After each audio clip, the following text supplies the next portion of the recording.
I reached for my heart medication bottle on the kitchen counter. Empty.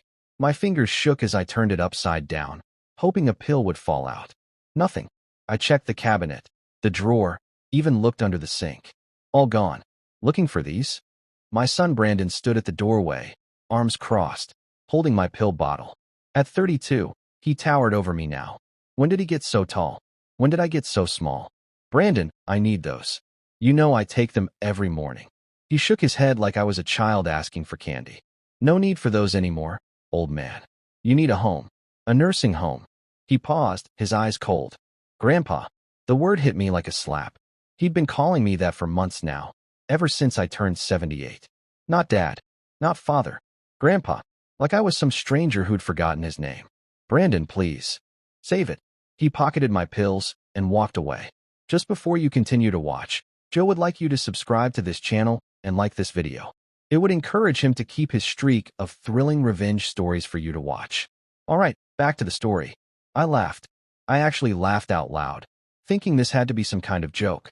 Maybe he was testing me. Maybe he wanted to see if I'd fight back like I used to when he was younger. But when I followed him into the living room, he turned around with eyes I didn't recognize. Cold. Empty. Like looking at a stranger wearing my son's face. You're serious, I whispered. He looked me dead in the eye. No emotion. No love. Nothing. You're useless here, old man. You can't work anymore. You forget things. You're just taking up space. Each word felt like a knife twisting in my chest.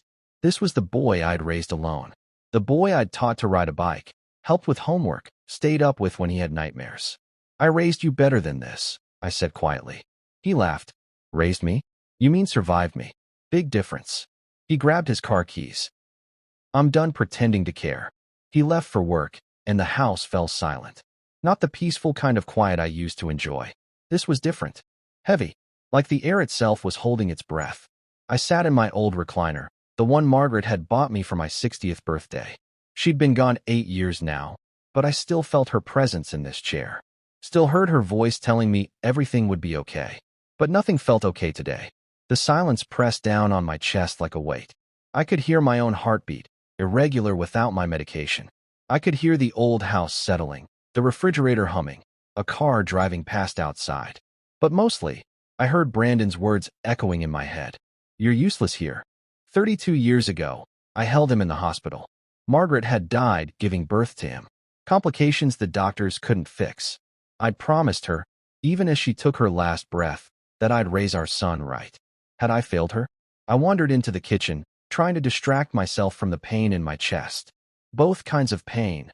The physical ache from missing my medication, and the deeper hurt that no pill could fix. My eyes landed on the old recipe box Margaret had left behind. I hadn't touched it in years. But today, something made me open it. Her handwriting filled the cards, faded but still readable. Brandon's favorite sweet potato pie, read one card. Below it, she'd written in smaller letters. Makes him smile every time. I remembered the first time I'd made it for him after she died. He was 7 years old, crying because other kids at school had moms to bake for them. I'd spent 3 hours in this kitchen, burning 2 pies before getting one right. When Brandon tasted it, he'd hug me tight. It tastes like Mom, he'd whispered. An idea sparked in my mind. Not revenge, something different. A lesson. A reminder of who we used to be. I pulled ingredients from the pantry. Sweet potatoes, eggs, butter, sugar. Everything was there except one thing, nutmeg. Margaret's recipe called for just a pinch, but I had other plans. I found the nutmeg in the spice rack, way in the back. The container was old, probably from when Margaret was still alive. I unscrewed the top and smelled it. Strong, earthy, powerful. I knew what too much nutmeg could do. Not dangerous, just uncomfortable. Dizzy, sick to your stomach. Like how I felt every day watching my son turn into someone I didn't recognize. I measured it carefully. Not enough to hurt him, but enough to make him feel something. Anything. Maybe it would remind him that actions have consequences. I started with the sweet potatoes, boiling them until they were soft. Then I mashed them by hand, the way Margaret used to. No shortcuts. No electric mixer. Just an old man and his memories, making something with love. Even if that love wasn't appreciated anymore. By the time Brandon came home from work, the whole house smelled like sweet potato pie. Like the old days when Margaret was alive and our kitchen was the heart of our home. He walked through the front door and stopped. I watched him sniff the air, his expression changing from surprise to suspicion. Sweet potato pie? He loosened his tie and looked at me like I'd lost my mind. You feeling sentimental, old man? I smiled, sliding the pie out of the oven. Golden brown, perfect. Just the way Margaret used to make it. Just wanted to cook for you. One last time. He didn't catch the meaning in those words. Didn't hear the goodbye hidden in my voice. Whatever. He hung up his jacket and headed for the dining room. I haven't eaten all day. Work was hell. I cut him a generous slice, the steam still rising from the filling. Here you go, son. For just a moment, his face softened, like he remembered being 7 years old again. Brandon devoured the pie like he hadn't eaten in days. He always ate fast, even as a child. Margaret used to tell him to slow down, enjoy his food. But tonight, I was glad he was eating quickly. Not bad for an old man, he said between bites, but his tone was still mocking. Though I guess even you can't mess up Mom's recipe. He took another large bite, then another. Halfway through the slice, he paused, wiped his forehead with the back of his hand. Is it hot in here? He asked. I shook my head. Feels fine to me. He kept eating, but I noticed him shifting in his chair, loosening his collar. His face was getting red, and tiny beads of sweat were forming on his forehead. You okay, son? Yeah, just. He took another bite, smaller this time. Just tired from work. But I could see it starting. The confusion. The discomfort. The way his eyes weren't quite focusing right. 10 minutes later, Brandon was gripping the edge of the table. His face had gone from red to pale, and his hands were shaking. What did you do? His voice was weak, scared. Nothing like the confident man who'd hidden my medication this morning. I stood up slowly, my old joints creaking. Walked to the kitchen and came back with a glass of water. Set it in front of him calmly. Just nutmeg, I said. A little strong, maybe. His eyes went wide. You poisoned me? No, son. Nutmeg isn't poison. It's just uncomfortable when you have too much. I sat back down across from him. Kind of like how I've been feeling lately. He tried to stand up, but stumbled, catching himself on the chair. You're crazy. You've lost your mind. Have I? I looked at him steadily. Or have I finally found it? His face was pale now, and I could see the fear in his eyes. Good. Maybe fear would teach him what respect couldn't. I helped Brandon to the living room couch, his arm heavy on my shoulder. He was dizzy, weak, but not in any real danger. I'd been careful with the measurements. Sit down, I said gently. We need to talk. He collapsed onto the couch, head in his hands. I feel sick. I know. I sat in my recliner, the same spot where I'd held him as a baby when he couldn't sleep. I've felt sick for months, watching you treat me like garbage. He looked up at me, his eyes unfocused but listening. Do you remember the night you were born? I asked softly. He shook his head, too dizzy to speak. Your mother died that night. Complications during delivery. I held you in one arm and said goodbye to her with the other. My voice cracked. I raised you alone, Brandon. No help. No breaks. Just me and you against the world. His face was starting to show something other than sickness. Something that might have been shame. I got up slowly and walked to the bookshelf. Pulled out the old photo album Margaret had kept. My hands shook as I opened it, but not from age. From emotion. Look at this. I sat beside him on the couch, turning pages carefully. You age 3.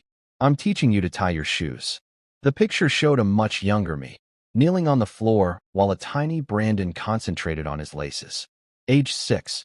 Your first day of school. Another photo. Brandon in a too big backpack, me kneeling to fix his collar. You were scared. Didn't want me to leave. So I stayed in the parking lot for 2 hours, just in case. Page after page of memories. Birthday parties where I'd stayed up all night baking cakes. Little league games where I was the only parent cheering. Christmas mornings when I'd worked overtime for weeks to afford presents. Every single moment, it was just us, I whispered. Brandon's eyes were clearing slightly, and I could see him really looking at the photos for the first time in years. Every dollar I saved was for your future. I continued, turning more pages. Every callus on my hands came from working extra shifts so you could have new clothes, good food, a nice home. I showed him a picture of my hands from 20 years ago. Rough, scarred from construction work. I worked 2 jobs for 15 years. Came home exhausted every night, but I still helped you with homework. Brandon was quiet now, no longer complaining about feeling sick. Just listening. Every birthday cake I baked myself because we couldn't afford bakery cakes. Every time you were sick and I stayed up all night taking care of you. Every parent-teacher conference I attended alone while other kids had both parents. I closed the album and looked at him directly. And now, after 32 years of sacrifice, you tell me I'm useless? His voice was barely a whisper. Dad, no. I stood up. You call me Grandpa. You hid my medication. You want to throw me away like garbage. I walked back to my chair. Well, congratulations, son. You win. I went to the kitchen and made ginger tea. The kind Margaret used to make when Brandon had stomach aches as a child. I brought it back and handed it to him. Drink this. It'll help with the nausea. He took it with shaking hands. You're helping me? After what I said. I'd never really hurt you, Brandon. I just wanted you to feel what I've been feeling. Forgotten. Unwanted. Useless. He sipped the tea slowly, color starting to return to his face. How much nutmeg did you use? Enough to make a point. Not enough to cause real harm. I sat back down. I'm not the monster you seem to think I am. We sat in silence for a few minutes. Him drinking tea, me watching the son I'd raised alone. The son who'd grown up to be a stranger. The ginger will help, I said quietly. You'll feel better in an hour or two. He nodded, not meeting my eyes. Dad, save it, I interrupted. Words are cheap. I've heard enough words from you lately. After Brandon finished his tea and could sit up straight again, I stood and walked to my bedroom. He followed me with his eyes, but didn't speak. I pulled out the old suitcase Margaret and I had used for our honeymoon. Started packing slowly, carefully. My clothes, my photos, my few precious belongings. What are you doing? Brandon asked from the doorway. I'm leaving tonight. I folded my shirts the way Margaret taught me. Not to a nursing home. To my own place. With my dignity intact. Dad, you can't just. I can. I closed the suitcase and faced him. You'll be fine without me. Better, according to you.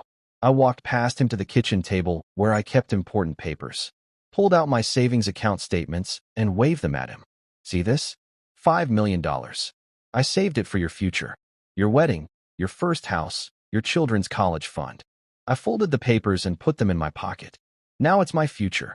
His face went white again, but not from the nutmeg this time. You earned your independence tonight, son. Congratulations. I picked up my suitcase and walked toward the front door. Brandon followed, still weak but determined. Dad, please. We can talk about this. I stopped at the door but didn't turn around. 32 years, Brandon. That's how long we've been talking. I'm done. I opened the door and stepped into the cool night air. It felt good on my face. Clean. Free. Where will you go? He called out. Somewhere unwanted. I walked to my old truck, threw my suitcase in the back. Take care of yourself, Brandon. You're on your own now. I drove away without looking back. Didn't see if he was still standing in the doorway. Didn't care. For the first time in months, I felt like I could breathe again. The soft click of the front door closing behind me was the sound of a new life beginning. No goodbyes. No lectures. Just silence and the freedom to finally live for myself. I spent that first night in a cheap motel, but by the end of the week, I'd found a small apartment across town.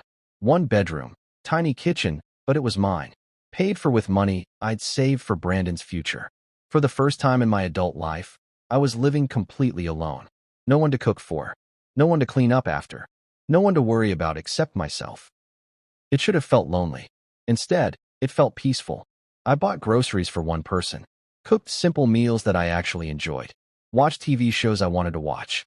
Went to bed when I was tired, not when someone else's schedule demanded it. The apartment came furnished, but I added small touches. Margaret's favorite throw pillow on the couch. Our wedding photo on the nightstand. The recipe box in the kitchen, though I doubted I'd be making sweet potato pie again anytime soon. My heart medication, which I'd refilled at a pharmacy near my new home, sat on the counter where I could see it. A reminder that I was taking care of myself now. Finally, 2 weeks after I left, my phone started ringing. Brandon's name appeared on the screen. Once, twice, 3 times. I didn't answer. Let him wonder where I was. Let him figure out his own problems for once. A month later, I heard from Mrs. Patterson, our old neighbor. She called to check on me after noticing I'd moved out. Your son's been having troubles, she said carefully. His water heater broke last week. Flooded the basement. He was out there trying to fix it himself, but you know how he is with tools. I knew. Brandon had never been handy. I'd always fixed everything for him. Bills are piling up too, she continued. I see the mailman bringing more every day. And that fancy car of his got repossessed. The car I'd helped him buy. The insurance I'd been quietly paying for years. He looks lost, Mr. Patterson. Just lost. I thanked her for calling, but didn't ask for more details. He'd made his choice. Now he could live with it. 3 months after I left, Mrs. Patterson called again. This time, her voice was worried. That startup company Brandon was always bragging about. It's gone under. He had to fire all his employees last week. I'd known about the business troubles. Brandon had been using money from my savings account to keep it afloat, though he'd never asked permission. I'd discovered the withdrawals years ago, but never said anything. Now that my account was closed to him, the company had collapsed within months. He's been trying to find investors, but nobody wants to work with him. Word gets around in business, you know. People talk. I didn't know. Brandon had a reputation for being arrogant, difficult to work with. I'd heard the complaints from his former partners over the years, but I'd always made excuses for him. He missed 2 mortgage payments already. The bank sent someone to the house yesterday. The house I'd helped him buy. The down payment that came from my retirement fund. Reality was hitting him hard, and I wasn't there to cushion the blow anymore. 6 months passed. Spring turned to summer, and I settled into my new routine. I joined a senior center where I played chess and made friends. People who appreciated my company, who didn't see me as a burden. But late at night, I sometimes wondered about Brandon. Was he eating properly? Was he taking care of the house? Had he learned anything from losing everything? Mrs. Patterson stopped calling with updates, but I heard things around town. Brandon had moved into a small apartment after losing the house. He was working at a hardware store, making minimum wage. His fancy clothes had been replaced with work shirts and jeans. One evening, I was walking through the grocery store when I saw him. He was in the frozen food section, studying prices carefully. His cart held generic brands, the cheapest options available. He looked older, tired. His hair was longer, and he needed a shave. But there was something different in his posture. Less arrogant, more humble. He didn't see me, and I didn't approach him. But I watched as he carefully counted money before putting items in his cart. The man who used to spend without thinking was now checking every price. Maybe he was finally learning. 2 years passed like pages turning in a book. I heard bits and pieces about Brandon's life through the small-town network of friends and neighbors. He'd gotten a better job at an engineering firm. Started at the bottom, but he was working his way up. People said he'd changed. More respectful, harder working, less entitled. He'd met a woman named Crystal, a nurse at the hospital. Good family, according to Mrs. Patterson. They'd gotten married in a small ceremony at the courthouse. No fancy wedding. No expensive honeymoon. A year later, they had a baby. A son they named Marcus. I saw pictures on social media. Crystal had posted them publicly. Brandon holding his son in the hospital. The same look on his face that I'd had when I first held him. Love mixed with terror at the responsibility ahead. In one photo, I could see him looking at his son with such tenderness, such protection. Like he finally understood what it meant to be a father. But there was something missing in his eyes. A sadness that success couldn't fill. On a quiet Tuesday morning, 3 years after I'd left, my landlord knocked on my door with an envelope. Hand-delivered, he said. Someone had paid him $20 to make sure I got it personally. Brandon's handwriting on the envelope. My name written carefully, like he'd taken time to make it neat.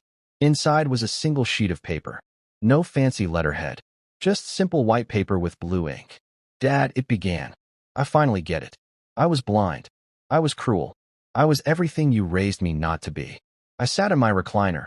I'd bought one just like the old one, and read slowly. Raising Marcus has taught me what you went through. The sleepless nights, the worry, the love that makes you want to give everything for your child's happiness. I understand now why you worked so hard. Why you sacrificed so much. My hands shook as I continued reading. I'm sorry for calling you Grandpa. I'm sorry for hiding your medication. I'm sorry for treating you like you were worthless when you were worth everything. The letter ended with an address and a simple request. If you can forgive me, I'd like to see you. No expectations. Just a son who misses his father. I stared at that address for 3 days. Drove past the house twice, but didn't stop. It was small, modest. A starter home in a decent neighborhood. Nothing like the fancy house he'd lost. On the 3rd day, I parked across the street and watched. Brandon came home from work, still wearing his engineering company shirt. He looked tired but content. Crystal met him at the door with baby Marcus in her arms. I watched him kiss his wife, take his son, and hold him up high. The baby laughed, and Brandon's whole face lit up. It was the first time I'd seen him truly happy in years. He looked older, wiser. The arrogance was gone, replaced by something better. Responsibility, love, maturity. I sat in my truck for an hour, building courage. Finally, I walked to the front door and knocked. When Brandon opened it, we stood face to face. Father and son, both older, both changed. He didn't speak, didn't apologize again or make excuses. He just stepped forward and hugged me tight, like he'd done when he was 7 years old and scared of thunder. I didn't push him away. I want to show you something, Brandon said after we'd sat in his living room for an hour, talking carefully, getting to know each other again. He led me through the house. It was clean, modest, furnished with pieces that looked secondhand but well-maintained. Pictures of his new family covered the walls, but in the hallway, I found something that made me stop. A framed photo of Margaret and me on our wedding day. Next to it, a picture of me teaching Brandon to ride a bike. Then another of us at his high school graduation. I kept them, he said quietly. Even when I was angry, even when I was stupid, I kept them because they reminded me of who I used to be, who I wanted to be again. In the master bedroom, he showed me something else. A crib he'd built himself. Rough around the edges, but solid. Functional. I made it from scratch, he said proudly. Took me 3 tries, but I finally got it right. Crystal said I should just buy one, but I wanted to build it myself. Like you used to build things for me. I ran my hand along the wood. It was good work. Patient work. The kind that comes from love, not hurry. There's something else, he said, opening a closet door. Inside was a space cleared out, furnished with a comfortable chair and small TV. This could be yours, if you want. No pressure. Crystal brought baby Marcus to meet me. He was 8 months old, with Brandon's dark hair and his mother's gentle eyes. When she placed him in my arms, he looked up at me with curiosity instead of fear. He looks like you did at that age, I told Brandon. Crystal smiled. Brandon talks about you all the time. About the things you taught him, the sacrifices you made. Marcus is lucky to have a grandfather like you. Grandfather. But this time, the word felt different. Not like an insult, but like an honor. I spent the afternoon teaching Marcus to clap his hands, just like I'd done with Brandon 33 years ago. The baby laughed and reached for my glasses, and I felt something I hadn't felt in years. Purpose. Will you stay for dinner? Crystal asked. She was making pot roast, she said. Brandon's favorite. I looked at my son, this man who'd grown up while I wasn't watching. Who'd learned responsibility the hard way, but learned it completely. I'd like that, I said. We ate together as a family. 3 generations around one table. Brandon told stories about work. Crystal talked about her patients at the hospital, and I held Marcus while he tried to eat mashed carrots. It felt like coming home. I didn't move in right away. We took it slow, rebuilding trust that had been broken. But gradually, over months, I spent more time at their house, helping with Marcus, cooking dinner, just being part of a family again. Brandon and I learned to work together in ways we never had before. We were both different people now. He was humble, grateful, intentional about showing respect. I was more careful with my words, less likely to enable, more willing to let him make his own choices. We cooked together often. One evening, Crystal suggested we make sweet potato pie for Thanksgiving. Brandon looked at me carefully. Would you mind if I tried Mom's recipe? I handed him the recipe card, the same one I'd used 3 years ago. But I watched as he measured the nutmeg carefully. Just a pinch, exactly as Margaret had written. I remember the last pie you made, he said quietly. I deserved that lesson. We both learned something that night, I replied. The pie turned out perfect. Sweet, smooth, flavored with love instead of punishment. We ate it while Marcus banged his spoon on his high chair tray, and I told stories about Margaret that Brandon had never heard. Looking back now, I realize I didn't lose a son that night I left. I helped raise a man. Sometimes love means letting people fall, letting them learn consequences, letting them find their own way back to what matters. Brandon is a different father than I was. More patient, less likely to sacrifice himself completely. He's learned to balance love with boundaries, support with independence. Watching him with Marcus, I see the man I hoped he'd become. We live together now, not out of need, but out of choice. Not because he owes me anything or I owe him anything, but because we're family. Real family. The kind that's built on respect instead of obligation. Marcus is 2 now, walking and talking and getting into everything. Yesterday, I taught him to throw a ball in the backyard while Brandon watched from the porch, smiling. When Marcus fell down, I helped him up but didn't carry him. Sometimes you have to let them stand on their own. The sweet potato pie recipe sits in Crystal's kitchen now, right next to her own family recipes. But we've made it together several times, all of us helping. Marcus tries to help too, usually making more mess than progress. Each time we make it, I remember that night 3 years ago. The anger, the hurt, the lessons that needed to be learned. But mostly, I remember that love isn't always gentle. Sometimes it has to be strong enough to let go. Looking at the family I helped shape, I know Margaret would be proud. We found our way back to each other, not through force or guilt, but through the kind of love that's strong enough to survive its own breaking. And that's worth more than any inheritance I could have left behind. If you enjoyed this story, make sure to like this video, comment, and smash the subscribe button. Also check out other videos on the channel. Joe's got more interesting stories for you.